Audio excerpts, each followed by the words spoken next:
Hello বন্ধুরা, চলো আজকে আমরা কোথায় যাচ্ছি বলো তো? আমাদের গুয়াহাটি সৎসঙ্গ বিহারে, যেটা আমাদের গুরুদেবের মন্দির, গুরুদেব অনুকূল ঠাকুরের মন্দির।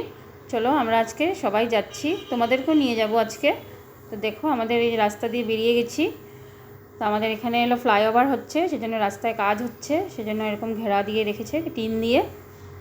চলো, তা এটা আমাদের বাড়ির পাশেই রাস্তা, এদিকে ফ্লাইওভার হবে নতুন করে, তার জন্য কাজ চলছে। এই পোস্টগুলো অলরেডি ঢালাই হয়ে গেছে। তো এটা আমাদের তিনালি।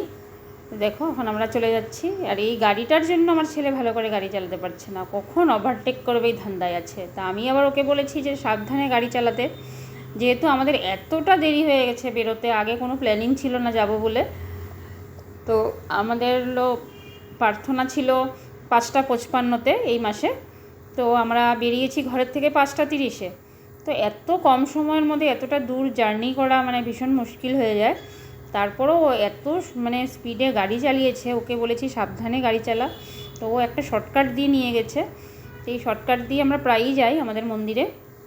যারা এখানে থাকো তারা তো জানোই এই রাস্তাটা, যে টিভি টাওয়ারের গলি, ওই যে টাওয়ারটা দেখছো এটা টিভি টাওয়ার বলে একে। আর এই টিভি টাওয়ারের গলিটা এত পাহাড়ি রাস্তা, ভীষণ সুন্দরও রাস্তাটা, ভীষণ রিক্সিও। তো মানে একটু পাহাড় টাইপের রাস্তা আর কি। তো এদিকে তোমার অনেক বড় বড় ইনস্টিটিউটও আছে। আর এই যে দেখো রাস্তাগুলো কেমন পেঁচানো পেঁচানো, ঘুরানো পেঁচানো, চারিদিকে খালি শুধু জঙ্গল আর জঙ্গল, মিডিল দিয়ে রাস্তা, পাহাড়ি রাস্তা, নিচ থেকে পুরো খুব সুন্দর ভিউ দেখা যাচ্ছে। তো আমার ছেলে তো আমাকে বকাই দিচ্ছে, বলছে হ্যাঁ এত তাড়াতাড়ি তুমি কেন, আজকেই যেতে হবে তোমার। আমি বলছি না, আমার আজকেই মন করেছে, তুমি আজকেই যাব। তো ভাবলাম আমি একা কেন যাব বন্ধুরা, তোমাদেরকেও নিয়ে চলি সাথে। যারা তোমরা গুয়াহাটির মন্দির দেখো নাই, তারা আমাদের গুয়াহাটির মন্দিরটা আমাদের সাথে একটু দেখে নাও, দর্শন করে নাও। যারা যারা আমাদের এই গুরুদেবের দীক্ষা আছো তারা অবশ্যই আমাদেরকে কমেন্টে জানাবে জয়গুরু বলে। এই যে এদিকে দেখো আমাদের গুয়াহাটির এটা ক্যান্সার হসপিটাল, আর অপোজিটেই আছে আমাদের যেটা গুয়াহাটির মেডিকেল কলেজ, যেটা জিএমসি বলে। ওই যে দেখো এর পাশ দিয়েই রাস্তা গেছে আমাদের সৎসঙ্গ মন্দির যাওয়ার। এদিকে আরও আছে, আই কেয়ার আছে, নেম কেয়ার হসপিটাল আছে, অনেক বিভিন্ন নার্সিংহোমও আছে। এটা জিএস রোড বলে।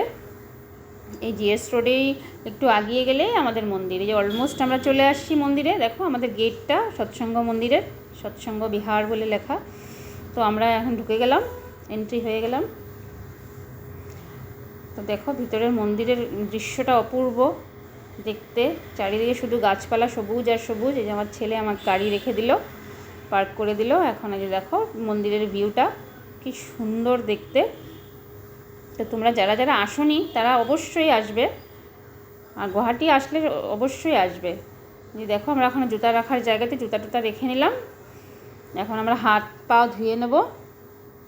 এদিকে হাত পাও ধুয়ে নিচ্ছি, সুন্দর ব্যবস্থা আছে এই মন্দিরে।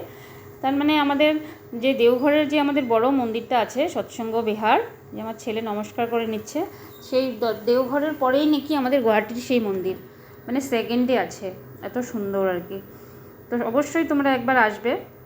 তো দেখো আমরা ভাবছি কিছু ভিডিও করে নেব, যেহেতু টাইম শর্ট, প্রার্থনা শুরু হয়ে যাবে। তার ছেলেকে বলছি কিছু ভিডিও ক্লিপ করে দিতে, ফটো তুলে দিতে। তারপরে দেখো মন্দিরের উদ্দেশ্যে মন্দিরের দিকে যাচ্ছি। মন্দিরের যেহেতু গেট খুলে দিয়েছে, এখন প্রার্থনার সময় হয়ে গেছে, আর বেশি সময় পাবো না, এত শর্ট টাইমে এসেছি, কি করে আর ফটো আর ভিডিও হবে। তাছাড়া আমার ছেলে পছন্দও করে না মন্দিরে গিয়ে এত ফটো তোলা, এত রিল বানানো। তারপরে যে দেখো আমাদের মন্দিরে আমাদের দর্শন করে নিচ্ছি, তোমরাও সবাই দর্শন করে নাও। দেখো অপূর্ব দেখতে আমাদের মন্দিরটা, যে সন্ধ্যার ভিউটা আমাদের মন্দিরের। কিছু ক্লিপ নিয়ে নিলাম, কিছু ফটো ক্লিক করে নিলাম। এখন দেখো প্রার্থনার সময় হয়ে গেছে, এখন প্রার্থনাতে বসে গেছি, এখন প্রার্থনা চলছে।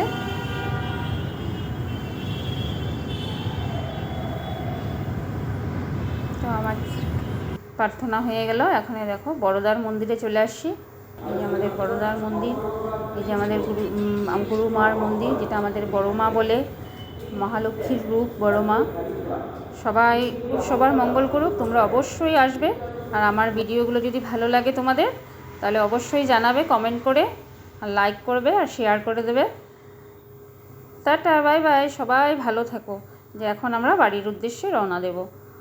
তো সাইডে রওনা দেওয়ার সময় সাইডে এই ভিউটা এত সুন্দর লেগেছে, এত গাছপালা, তা একটু দেখে নিলাম। তোমাদের সাথে একটু শেয়ার করলাম। তারপরে ভাবলাম এই যে আমরা বড় মার মন্দিরে যাচ্ছি, তো বড় মার মন্দির থেকে কোন সময় আমার ছেলে পিছন থেকে একটু ভিডিও করলো। তো দেখো এই ভিডিওটা কি সুন্দর করে ক্লিপটা নিয়েছে, মানে আমাকে দারুণ লেগেছে, সেজন্য আমি লাস্টে এটা আবার অ্যাড করে দিলাম। তো ওইদিকে যে দুইজন মহিলা ছিল ওরা আবার রিল বানাচ্ছিল সাউন্ড কমিয়ে দিয়ে। তো বড় মার মন্দিরের কাছে রিল বানানোটা আমার ছেলেটা কিছুটাই পছন্দ করে না। তো ও মানে খুব রাগ হয়ে গেছে ও, যে মন্দিরের সামনে এরকম করে রিল বানাচ্ছে গান দিয়ে মিউজিক দিয়ে, তো খারাপ পেয়েছে। তো চলো টাটা বন্ধুরা, ভালো থেকো সুস্থ থেকো।